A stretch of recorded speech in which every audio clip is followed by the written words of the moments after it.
이 시편 8편은 하나님의 주권을 찬양하는 노래입니다. 하나님이 어떤 분이시냐? 하나님이 온 우주의 주권자시다. 그것을 다윗이 지금 찬양하고 있는 것입니다. 그래서 여기 1절에 보면 여호와 우리 주여 주의 이름이 온 땅에 어찌 그리 아름다운지요 주의 영광을 하늘 위에 두셨나이다. 여기 보면 여호와 우리 주여 주의 이름이 온 땅이 어찌 그리 아름다운지요. 또 9절에도 보면 그 마지막 끝에 보면 여호와 우리 주여 주의 이름이 온 땅에 어찌 그리 아름다운지요. 그러니까 앞에 시작도 주의 이름이 어찌 온 땅에 그리 아름다운지요로 시작하고 그 끝에도 여호와 우리 주여 주의 이름이 온 땅에 어찌 그리 아름다운지요. 그러니까 마치 샌드위치 같죠? 그래서 여기서 보면은 이제 시인은 여기 우리가 읽은 대로 탄복을 하고 있는 거예요. 주의 이름이 아름답다는 거죠. 그러니까 우주 만물들을 다 보면서 탄복하면서 그 우주 만물 속에 드러나고 나타나고 있는 하나님의 주권적인 역사, 하나님이 일하심, 하나님이 살아계심. 그러니까 제가 즐겨 쓰는 표현인데 하나님의 하나님 되심, 그분의 그분다움. 말이 좀 어렵나요? 이해가 무슨 말인지 이해가죠? 그분의 그분다움, 하나님의 하나님다움을 온 우주 만물이 나타내고 그것을 보는 다윗은 그것을 찬양하면서 참 아름답다 이렇게 탐복하면서 영광을 돌리고 있는 겁니다. 지금은 이제 이 시편 8편이 그런 이제 노래인 것입니다. 여기 그 1절에 보면 여호와 우리 주여 이렇게 돼 있죠. 여호와라는 것은 스스로 계신 자 이런 뜻이에요. 스스로 계신 자, 하나님만이 스스로 계신 자죠. 스스로 계신 자 이런 뜻인데, 그러니까 이 말도 뭐를 강조하는 건가 하면 하나님이 온 우주의 주권자다. 스스로 계신 자, 무엇에도 의지하지 않는 스스로 존재하는 자, 절대 주권자죠. 그죠? 절대 주권자이신 하나님, 바로 이 하나님의 하나님 되심이, 또 그의 그 성실하심이, 그 신실하심이, 그의 언약을 지키심이. 그러니까 우리가 하나님을 왜 믿는가? 우리가 어떻게 이렇게 든든하게 쓰는가? 그분이 언약의 하나님이시기 때문에 언약의 하나님, 그죠? 그 언약의 하나님, 그분의 성실하심, 그 모든 것들이 어디에 비춰진다고요? 어디에? 온 세상에 나타나고 있다. 지금 이렇게 노래하고 있는 것입니다. 자, 2절을 한번 볼까요? 2절. 주의 대적을 인하여 어린아이와 젖먹이의 입으로 말미암아 권능을 세우시며 이는 원수와 보수자로 잠잠케 하려 하심이니이다. 여기 보면은 이제 이 다윗, 이 시인은 하나님의 일하시는 방식에 대해서 이제 탄복을 하고 있는 겁니다.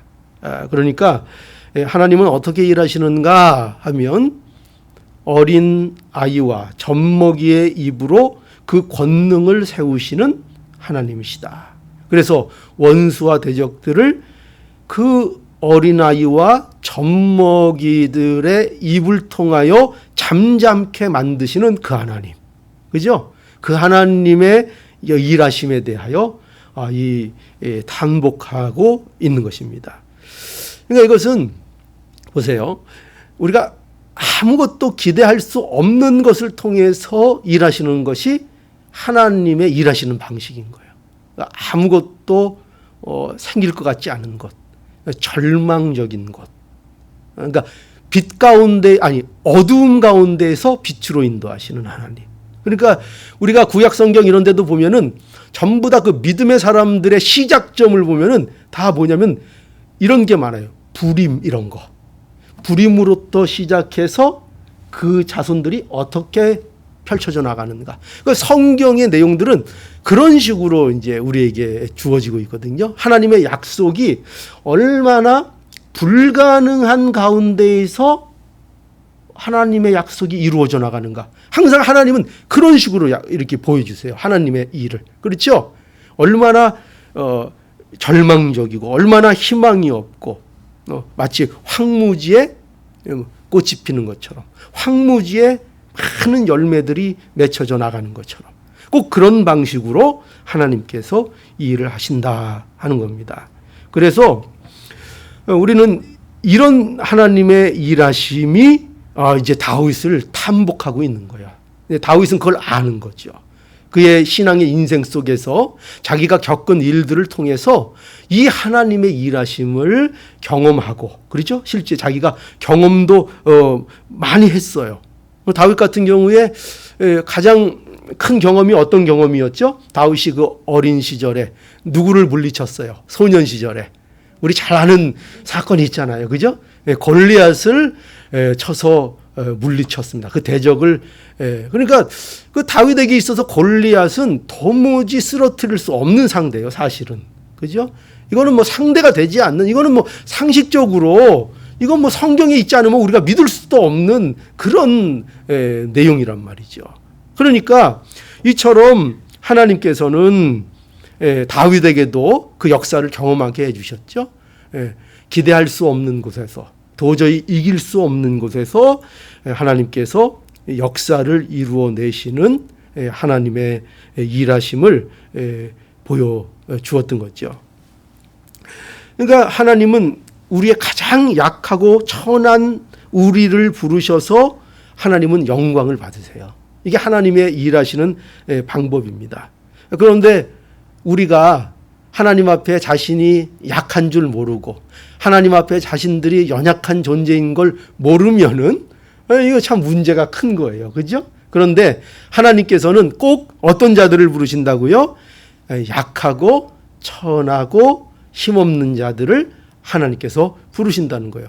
이거는 이런 얘기는 아니에요. 꼭 세상에서 꼭 못 배우고 세상에서 뭐 없고 꼭 그래야만 하나님이 쓰신다는 거예요. 그런 게 아니죠. 그런 게 아니고 이것은 자기의 연약함을 암만 내가 부자이고 내가 힘이 있고 내가 권력이 있어도 하나님 앞에 내가 얼마나 연약한 존재인가를 아는 자들을 하나님께서는 부르시고 그들을 통해서 영광을 받으시는 거죠. 그렇죠? 고린도전서 1장 26절 형제들아 너희를 부르심을 보라. 육체를 따라 지혜 있는 자가 많지 아니하며 능한 자가 많지 아니하며 문벌 좋은 자가 많지 아니하도다. 그러나 하나님께서 세상에 미련한 것들을 택하사 지혜 있는 자들을 부끄럽게 하려 하시고 세상에 약한 것들을 택하사 강한 것들을 부끄럽게 하려 하시며 하나님께서 세상에 천한 것들과 멸시받는 것들과 없는 것들을 택하사 있는 것들을 패하려 하시나니. 왜 그렇게 하시는가? 왜 꼭 하나님은 이런 방식으로 일하시는가? 이는 아무 육체라도 하나님 앞에서 자랑하지 못하게 하려 하심이니라. 그죠? 아무 육체도 하나님 앞에 자랑할 것이 없다. 이것을 깨닫게 하신다 하는 것입니다. 자, 그래서 하나님은 우리에게 이렇게 어린 아이와 같은 우리, 이 젖먹이와 같은 사람이 바로 누구예요? 우리들이잖아요. 그죠?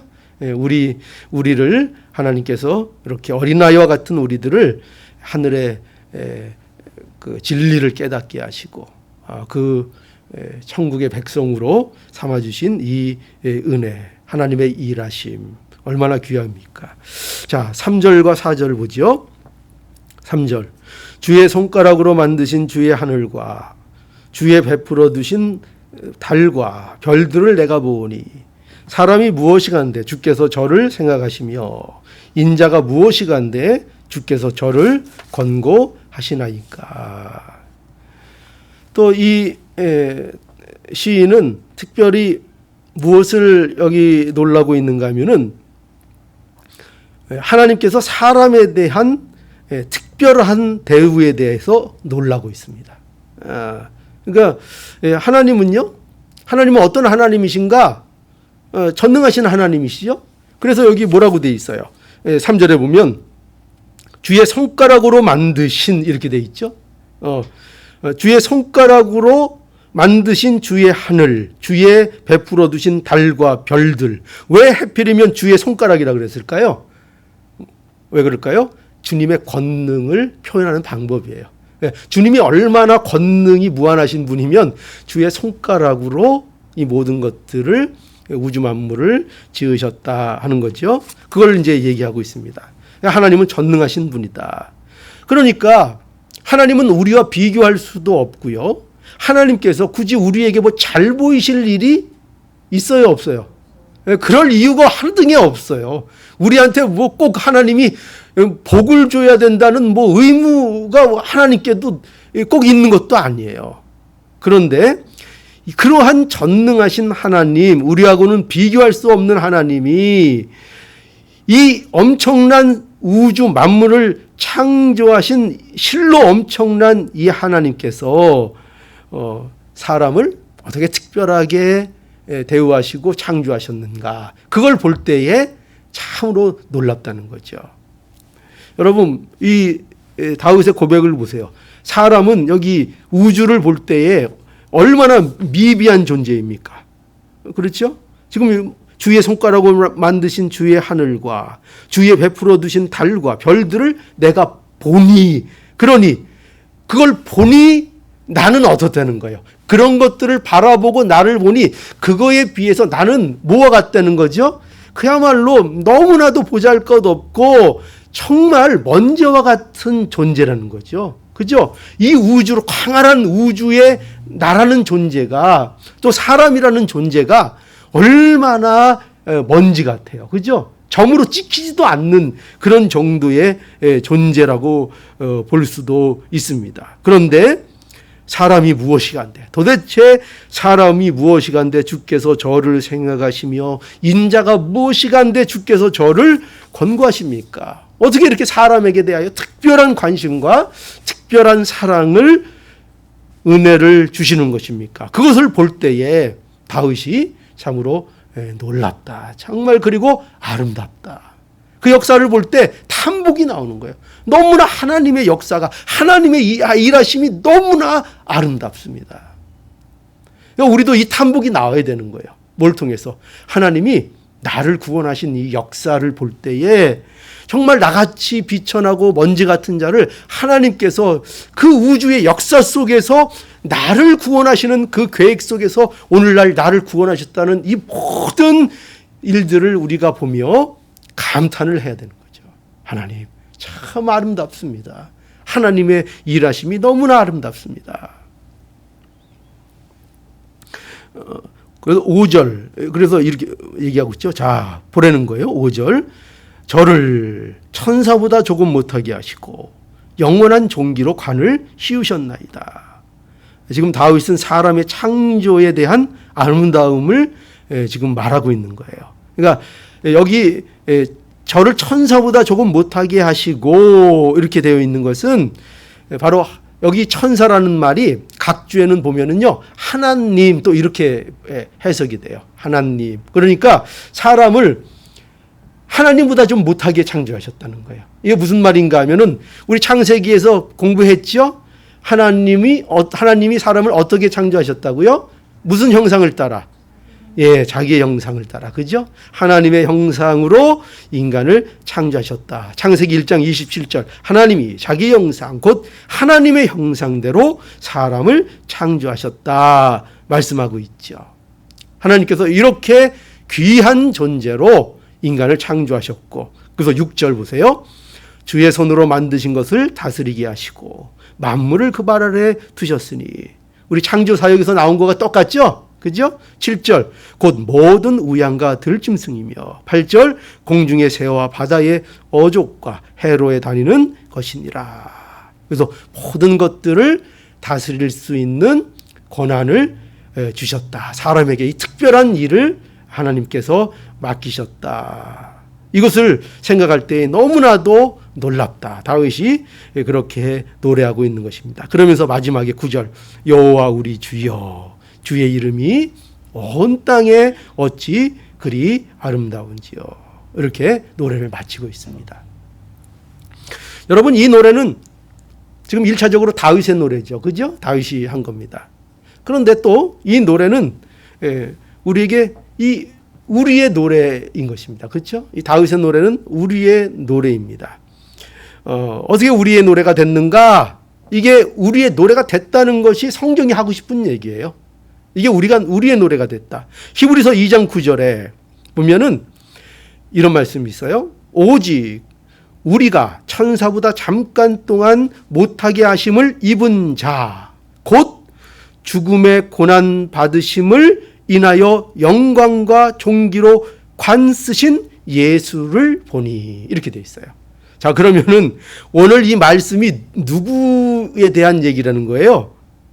여기 오직 우리가 천사들보다 잠깐 동안 못하게 하심을 입은 자, 곧 죽음의 고난 받으심을 인하여 영광과 존귀에 관 쓰신 예수를 보니, 이게 지금 오늘 본문의 5절, 저를 천사보다 조금 못하게 하시고 영화와 존귀로 관을 씌우셨나이다.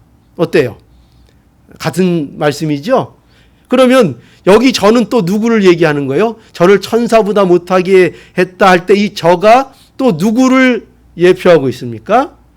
예수님을 말하고 있는 거예요. 예수님. 그래서 이거에 뭔가면은 바로 예수님의 죽으심, 고난받으심과 부활에 대한 말씀인 거예요. 예수님의 죽음, 고난, 그리고 부활. 이것이 바로 저를 천사보다 조금 못하게 하시고 영광과 존귀로 관을 씌우셨다 하는 것입니다. 여러분, 그래서 이 예수님으로 인해서 또 이 노래가 누구의 노래가 됐다는 거예요? 바로 우리의 노래가 되었다 하는 것입니다. 예수님 때문에요. 그래서 이 노래는 다윗만 부르는 노래가 아니라 예수 그리스도를 통하여 이루시는 하나님의 구원과 하나님의 회복의 역사를 보여주시는 계시의 말씀인 것을 우리가 알아야 하겠습니다. 여러분, 이 세상에 가장 아름다운 일이 뭐예요? 우리가 가장 찬양해야 될 일이 뭡니까? 가장 아름다운 것, 하나님께서 예수 그리스도를 통해서 우리에게 이루신 구원과 회복의 역사, 이겁니다. 이게 뭐예요? 이게 가장 아름다운 일이라고, 역사상 이 세상에서 가장 아름다운 일인 것을 우리에게 말씀하고 있는 것이죠. 이 일이 우리에게 이루어진 거예요. 이 세상에서 가장 아름다운 일이 우리에게 이루어진 거예요. 그 가장 아름다운 일이 뭐라고요? 지금 이 다윗이 탐복하고 찬양하고 있는 일이 뭐라고요? 다른 게 아니에요. 예수 그리스도 안에서 이루어진 우리의 구원과 회복이에요. 그거를 지금 말하고 있는 거예요. 그러니까 우리도 그러니까 오늘날 이 찬양과 이 아름다움을 날마다 목도하며 찬양하는 우리의 모습으로 하나님께서 불러주신 것입니다. 여러분, 우리는 우주에 비하면 얼마나 작고 연약하고 말 그대로 먼지와 같습니까? 어떻게 보면 우리는 실망할 수 있어요. 우리가 이게 뭔가, 우리 먼지다. 우리 아무것도 아니다. 저 우주에 비하면 우리 아무것도 아니다. 그런데 성경은 우리가 그렇게 연약하고 작은 존재인데 가장 아름다운 존재라고 또 우리에게 말씀하고 있는 것입니다. 예수 그리스도 안에서 우리를 새롭게 창조하셨기 때문입니다. 그러니까 이 말씀들은, 오늘 읽은 이 시편의 이 말씀들은 단순한 얘기가 아니라 뭐예요? 예수 그리스도 안에서 우리의 새 창조의 역사를 보여주는 내용인 거예요. 그러니까 그게 얼마나 아름다운가. 예수 안에서 새 창조가 된 우리의 모습이, 우리의 영광이, 우리의 존귀가 얼마나 아름다운가. 이것을 우리에게 알려주는 그러한 노래인 것입니다.